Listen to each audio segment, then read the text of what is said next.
Le moment le plus important, c'est qui va être le meilleur joueur, the FIFA World Player 2009. Je dis rien, hein?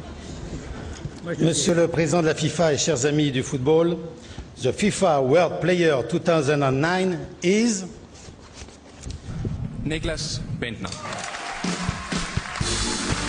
Han har fået sit gennembrud i Premier League hos Arsenal, som han kom til som 16-årig. Han har lavet 10 mål i 31 landskampe og er altså nu årets fodboldspiller. Folket har stemt Niklas Bendtner.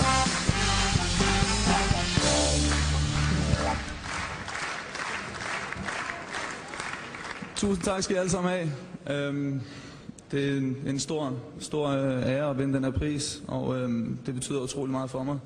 En stor tak til min familie, som har hjulpet mig igennem tykt og tyndt, som altid tror på mig. En stor tak til de, der har gjort det muligt for mig og hjulpet med mig alle de her ting. Det har sgu været rigtig stort.